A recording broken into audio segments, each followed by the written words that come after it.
What's up, you guys? Nathan Bell here doing a Marvel Legends review on the Build-A-Figure Hulkbuster Wave Thundra. So before we get into the figure, man, let's just take a quick look at the Build-A-Figure piece she came with.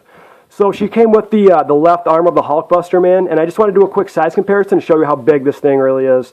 Check that out, man. And she's also a very big figure. She comes from the Red She-Hulk figure, I believe. If I'm wrong, just please let me know in the comments below.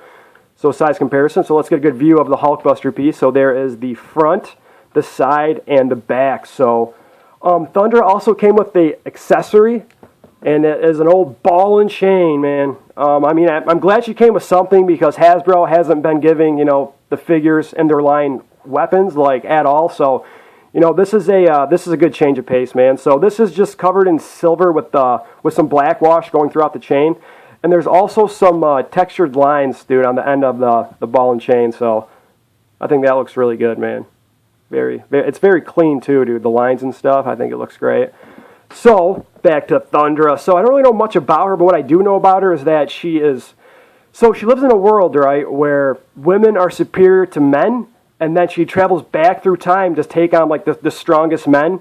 And I believe she fights the Thing and the Hulk. So that's pretty much all I know about her. She's kind of like an obscure character that Hasbro would do, but if you guys know more about her, just please let me know in the comments below. So she has some very clean deco. She's got like the lightning bolts running from her hip all the way to her calf, and it came out very clean. It's in this kind of like gold metallic paint, so that looks great, man. It's also on the other side. And she also has some decos on her chest. It's like a stitching almost, but it's outlined in black. That's not sculpted on there at all. And that pattern continues on the back, and she does have a peg hole. Then her boots are molded in this gold plastic that kind of has some marbling effect. I don't know if you guys can see that because the light's a little bright, but when I kind of put it at an angle, you can kind of see right there when I move it. And then her legs are just in this bland red plastic. Same thing with her upper torso on her right arm.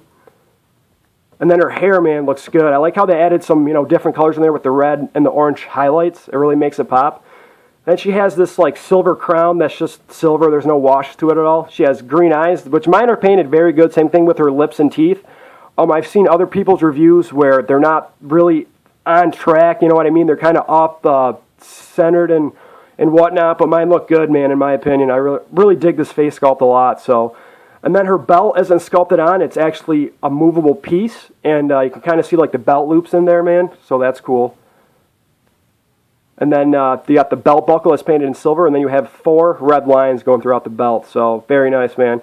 So she's got like a gauntlet that's just painted on with some gold metallic paint. That's not sculpted there or anything.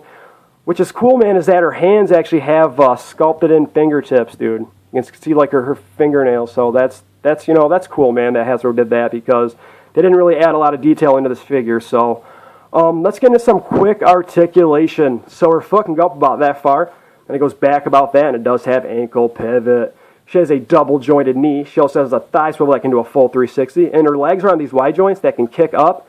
So she can lift her leg up about that far, and it can't really go back at all. So she has no waist swivel, but she does have a diaphragm joint that can do a full 360. It can go forward about that. It doesn't really move, and then it goes back about that far, and it does have a little bit of a pivot. So her wrist can do a full 360, and it can go up about that far, go down about that, and it does move side to side. So her elbow can go up to a 90-degree angle. She has a bicep swivel. And then her arm can do a full 360. It can go up about that far, which is, wow, man, that goes up pretty far. And then it can go down about that. And her head can't really move that much, man, because her hair is so long and in the way, but can look down about that and move back about that. And it does have a little bit of a pivot, and it can move side to side. So let's do some figure comparison from the Build-A-Figure Hulkbuster wave line. If I can just get her to stand up. So here is Marvel Now Iron Man, and you can just see how she just towers over him, man. That's just wild, dude, from the side and the back. Wild. And then here she is next to Blizzard. So huge, man. You should see her, dude. And like in my display collection, man, she just towers over pretty much every male figure I own besides the Select. So there's my review. I hope you guys liked it. If you did, please hit the like button. If you want to see more of my videos, please hit the subscribe button. I will catch you guys later. Peace.